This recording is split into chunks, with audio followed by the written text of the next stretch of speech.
My name is Mary Ann Spitz, and I'm 14 years old.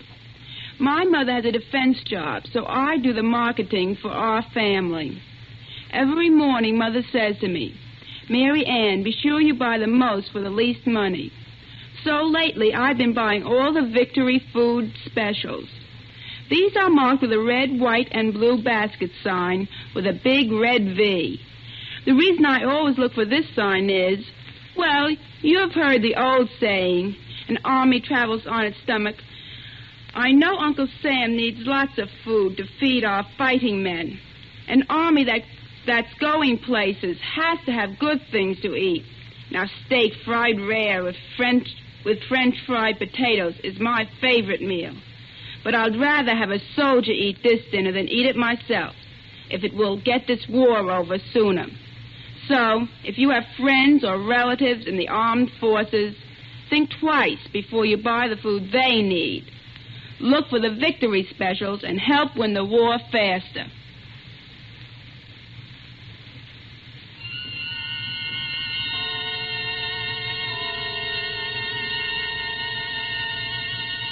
The Columbia Network takes pleasure in bringing you Suspense.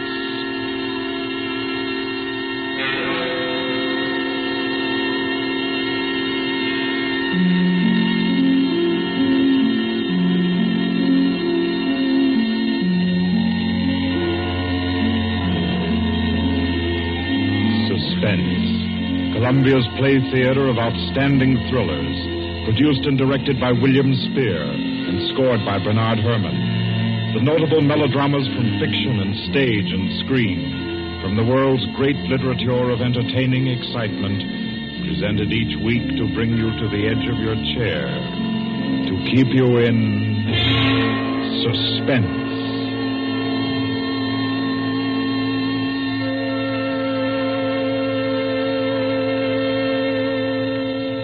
Tonight's adventure in suspense is from the pen of Dorothy Sayers. She called it The Cave of Ali Baba. Like the tale told by Scheherazade, a distinguished ancestress in the storytelling art, Miss Sayers' thriller deals with 40 thieves and with 2 magic words. For your uneasy listening, then, Suspense presents The Cave of Ali Baba.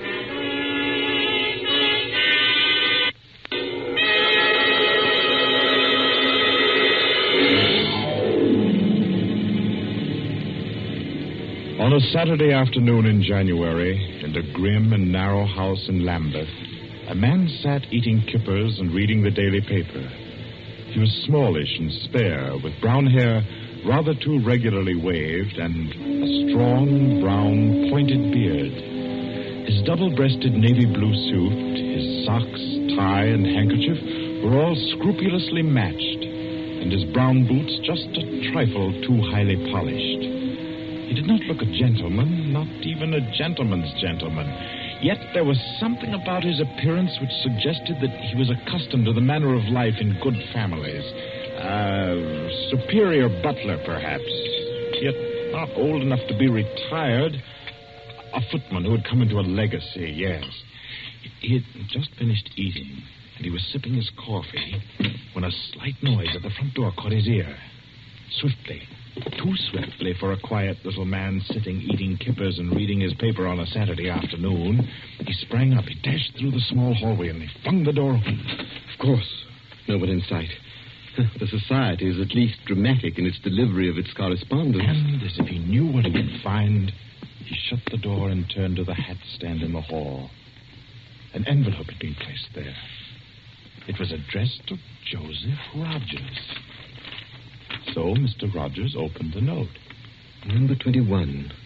An extraordinary general meeting will be held tonight at the house of number 1 at 11:30. You will be absent at your peril. The word is finality. Finality. Yes, I think so. The man called Joseph Rogers stood for a moment, studying the note. Then he strode to the rear of the house, to a tall safe built in the wall. Carefully, he manipulated a dial. He swung the safe door open. He stepped inside. into a small strong room. He opened a drawer marked correspondence, placed the note inside, and then came out again. A moment to reset the lock for a new combination, and then he went back into the living room. He reached for the telephone. He lifted it from the cradle and then reconsidered. Too dangerous. He hurried upstairs and clambered into an attic. In the furthest corner, he searched for and found a knothole in the woodwork. He pressed it. A concealed trapdoor swung open, and he was in the loft of the adjoining house. He paused before 3 cages, in each of them a carrier pigeon. Carefully, he wrote a note, slipped it under a pigeon's wing. There you are, my pretty. There, take it easy now. There you go. Fly straight. 4:30. I'll send another pigeon at 5 and a third at 6. I should have my answer by 9:30 at the latest. Oh, I forgot one thing, most important. Mr. Rogers moved through the trapdoor, back into the attic of his own house, and once again he stood before the tall safe built in the wall. He opened the door, stepped into the strong room, moved for a moment quietly in the dark, and then spoke gently. Now, be good, my sweetheart. I'm depending on you. Open sesame. Come on now, old thing. Open sesame. Open sesame. That's better. That's very much better.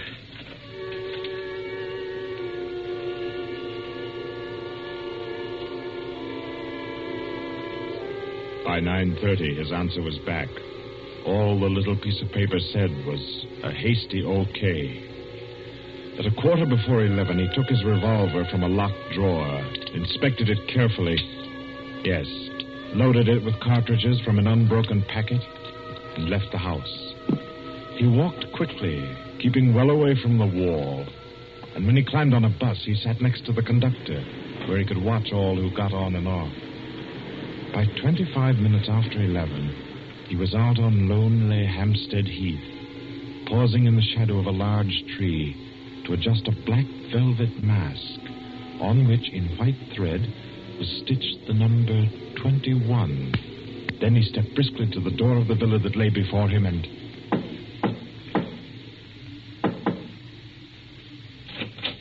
What is it? Finality. Come in. Go right on through. Number 1 will check you in. Right.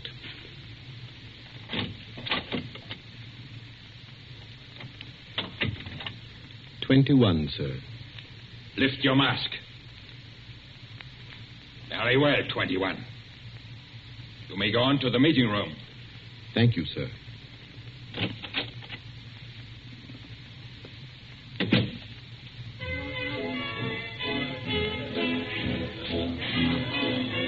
The room of the villa in which Mr. Rogers now stood was a large one, a brilliantly lighted room.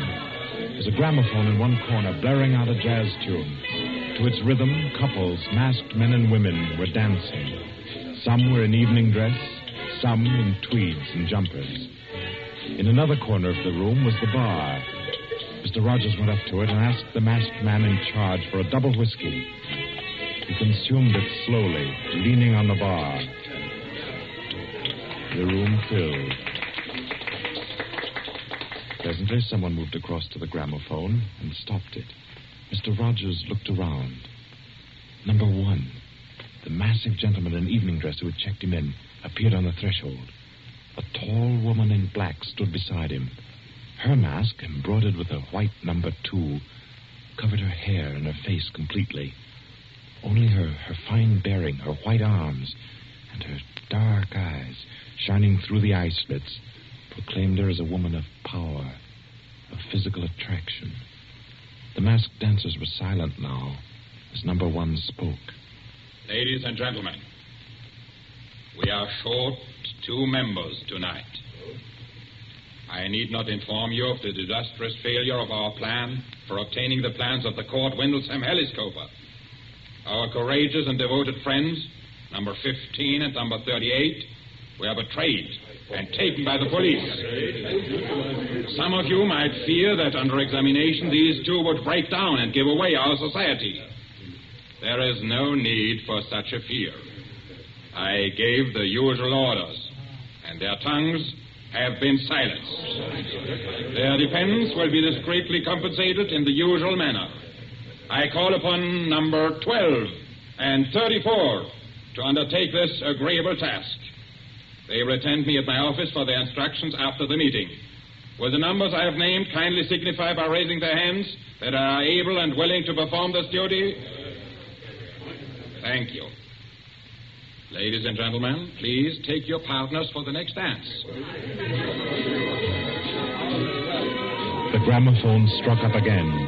Mr. Rogers turned to a girl near him in a red dress. She nodded, and they slipped into the movement of a foxtrot. The couples gyrated solemnly and in silence. Their shadows were flung against the blinds as they turned and stepped to and fro. The girl in red spoke to Mr. Rogers. What's happened? I'm frightened, aren't you? I feel as if something awful was about to happen. It does take one a bit short. Number one's way of doing things. But it's safer like that. Oh, those poor men. No talking, please. You know the rules. Sorry. In silence, the dance continued. And then it came to an end. And then when it had finished, the dancers came again to where number one sat and waited with tense eagerness for him to speak. Ladies and gentlemen, you may wonder why this extraordinary meeting has been called. The reason is a serious one. The failure of our recent attempt was no accident. The police were not on the premises that night by accident. We have a traitor amongst us. This last failure was not the first. You'll remember the unfortunate way in which the affair of the Dinglewood pearls turned out. And there were others. However, I am happy to say that our minds can now be easy. All these troubles have been traced to their origin. The offender has been discovered and will be removed. The misguided member who introduced the traitor to our ranks will be placed in a position where his lack of caution will have no further ill effects. There's no cause for alarm. Ladies and gentlemen, please take your partners for the next dance.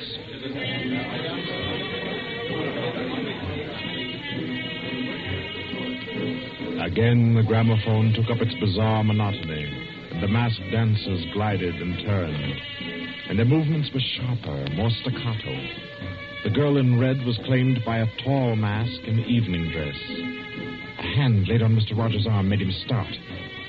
A small, plump woman in a green jumper slipped a cold hand into his. The dance went on.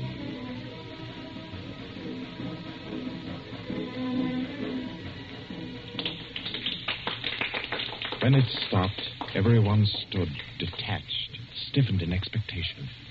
The endless interval was over. Number one raised his voice. Ladies and gentlemen, you will no doubt wish to be relieved of the questions on your mind. I will name the persons involved. Number 37. No. Silence. I swear on never. Silence. You have failed in discretion. You will be dealt with. If you have anything to say in defense of your folly, I'll hear it later. Sit down. Number 37 sank down upon a chair. He pushed his handkerchief under the mask to wipe his face. Two tall men closed in upon him. The rest fell back. Ladies and gentlemen, I will now name the traitor. Stand forward. Number 21. Take off your mask. Number 37. This man was introduced to our society by you under the name of Joseph Rogers, formerly second footman in the service of the Duke of Denver, dismissed for petty thievery. Did you take steps to verify the statement? I did as God's my witness. It was all straight. I had him identified by two of the servants. I asked all over about him. The story was true. I'll swear it was. Number 21. Your name has been given as Joseph Rogers. Is that your real name? Answer me. Is that your real name? No. What is your name? Peter Death Braddon Whimsy. Silence! My compliments, your lordship. We thought Lord Wimsey was dead. He was killed, so the paper said 2 winters ago, while shooting big game in Africa. He even left a will, proved of £500,000. To his mother, I believe, the Dowager Duchess of Denver. Lord Peter Wimsey, indeed. Well-known book collector, man about town, distinguished criminologist. Took an active part in the solution of several famous mysteries. Taking an active part, if you don't mind. So you deliberately led us to think you were dead and became Joseph Rogers to gain entrance to our society. What has become of the real Joseph Rogers? He died abroad. I took his place. And the end of your impersonation to uncover our society. Precisely. I see.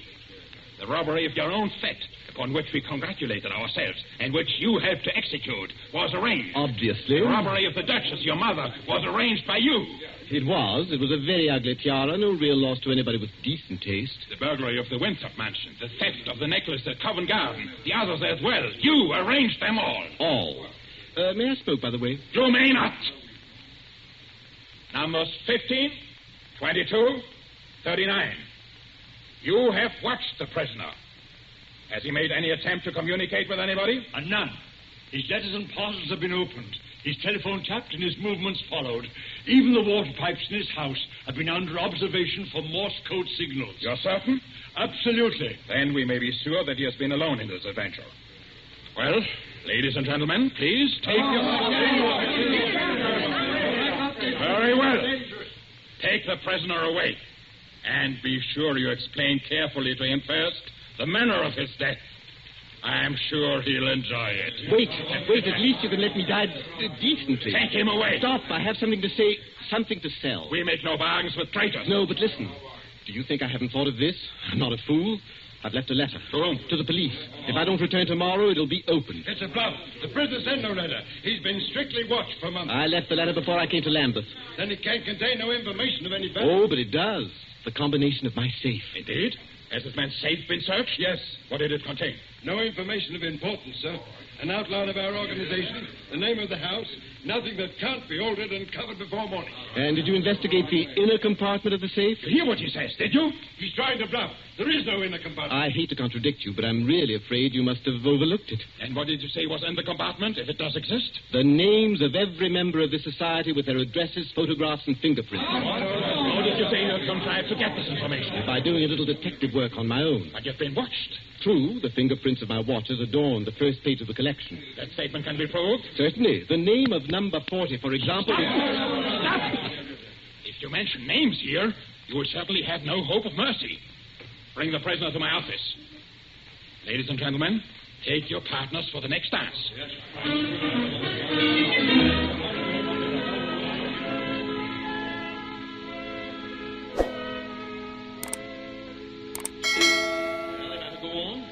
Prove that I know your gang from number 1 through number 25. Do you want me to prove that I know the others as well? My lord, your story fills me with regret that you are not, in fact, a member of our society. Wit, courage, and industry are valuable in an association like ours. I fear I cannot persuade you. No, I suppose not.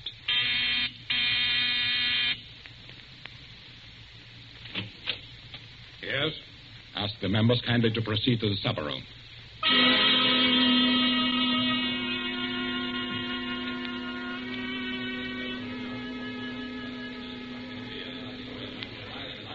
Ladies and gentlemen, I'll not conceal from you the seriousness of the situation.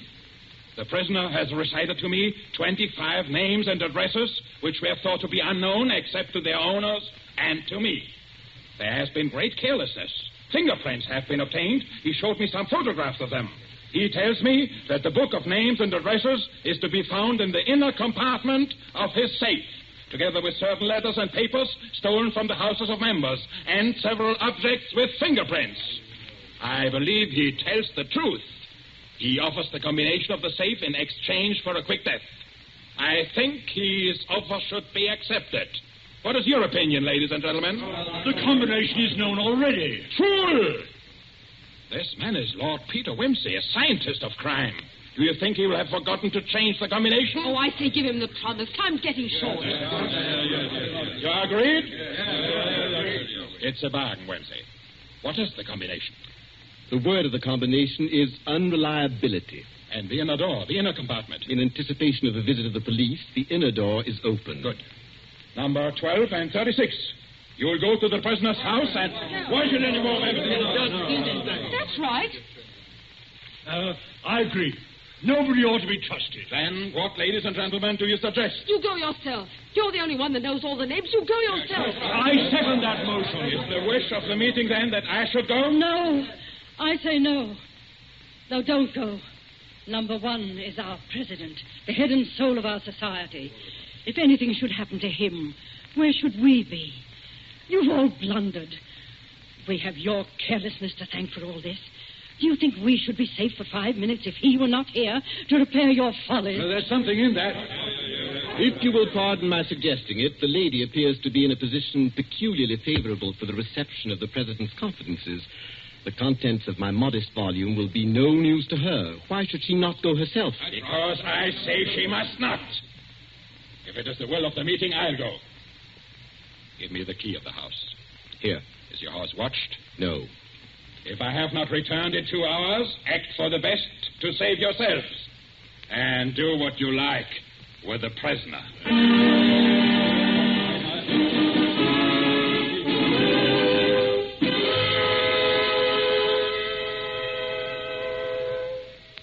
The president has been gone 2 hours. Traitor! What's happened to him? How should I know? Perhaps he's looked after himself and gone while the going was good. Liar! Oh, he'd never do that. What have you done with him?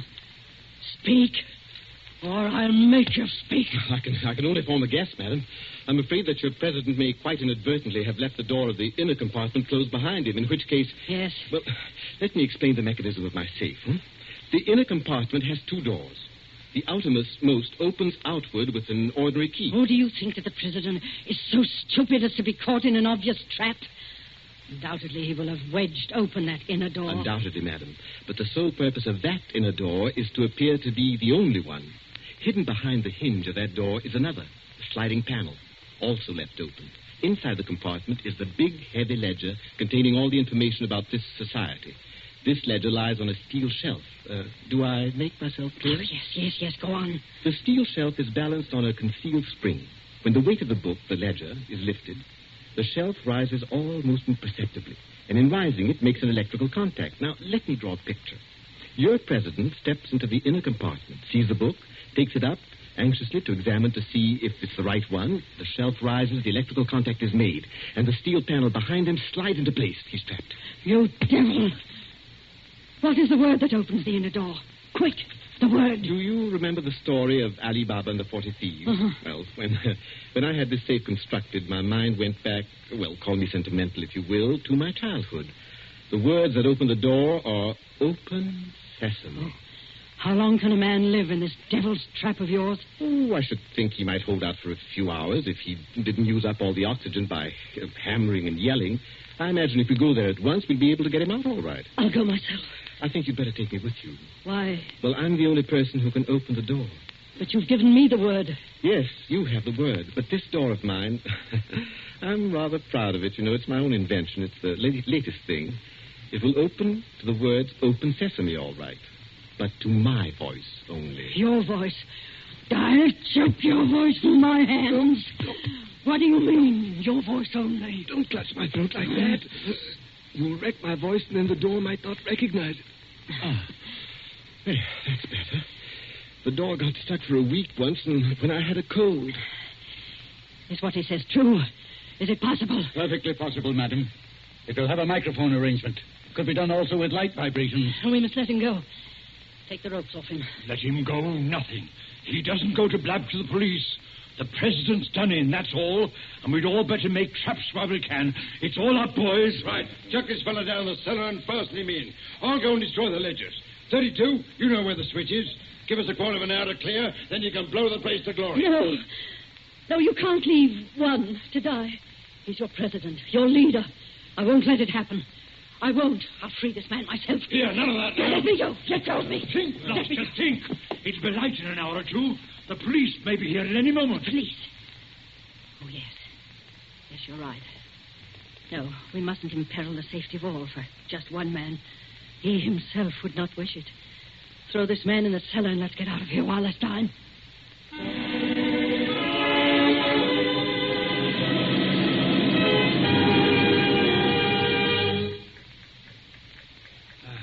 Here.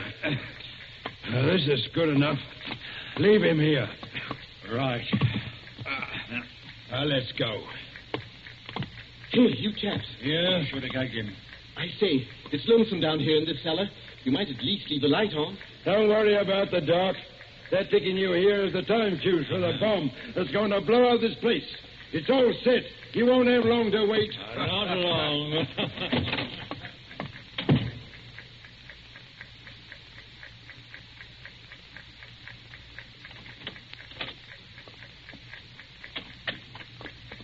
Who is it? Who's there? Hold still, so I can cut the ropes. Well, it isn't two. My compliments, madam, on your loyalty to your president. Quick. They've set the time fuse. The house is mine. Follow me as fast as you can. Number 1 must be saved.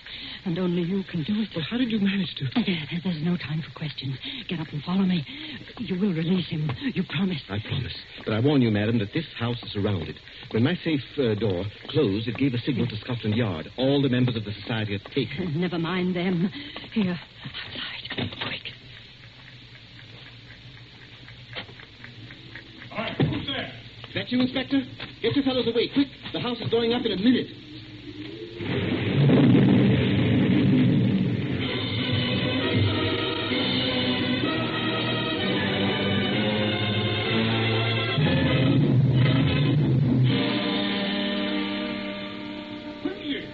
Quincy! It's Inspector Parker, old man. Are you all right? Yeah, I'm a bit winded. What happened, Inspector? Oh, about half a dozen of them got blown up. The rest we bagged. Hurry. We must hurry. Who's this? One of the gang. She's called number 2. We must save him. We must. Golly, I clean forgot the gentleman in the safe.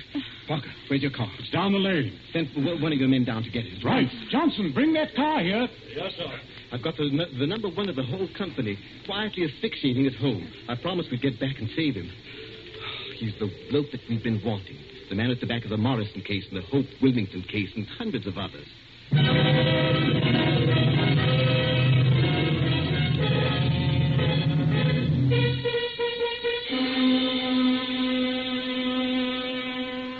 Is this it? Quite a contraption. Yes, I only hope he hasn't upset the adjustment by thumping at it. Oh, please, hurry. I hope you haven't hurt my voice. Oh, you sound all right. I can only be conversational. Come on, old thing. Show us your paces. Open sesame.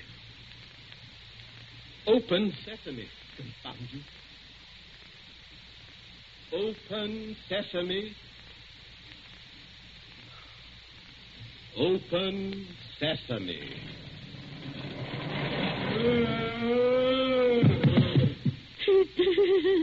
Let me see.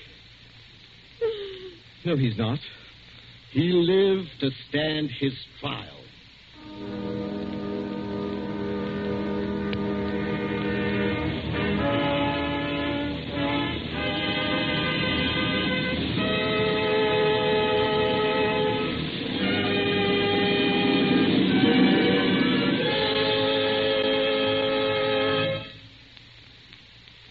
And so, all's right with the world, as it always is when Lord Peter Wimsey is involved. The Cave of Ali Baba by Dorothy Sayers is the story which gave us tonight's Suspense. Suspense is produced by William Spear. Our guest director for this evening was Robert Louis Sheehan. Tonight's radio drama was written by Peter Lyon and scored by Bernard Herrmann. Romney Brent was Peter Wimsey, William Moulton played number 1, and Ira Gerald, the lady in the case.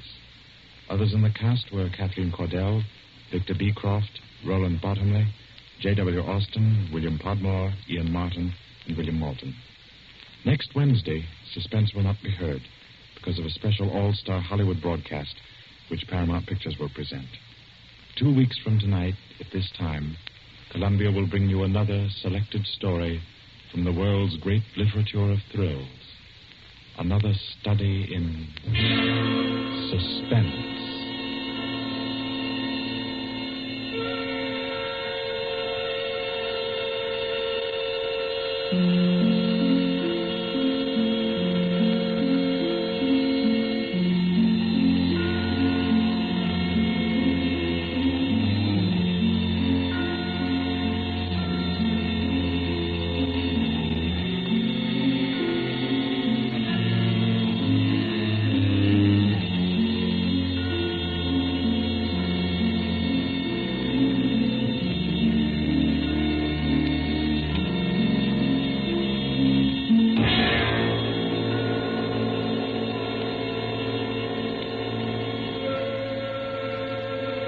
This is Barry Kroger, and this is the Columbia Broadcasting System.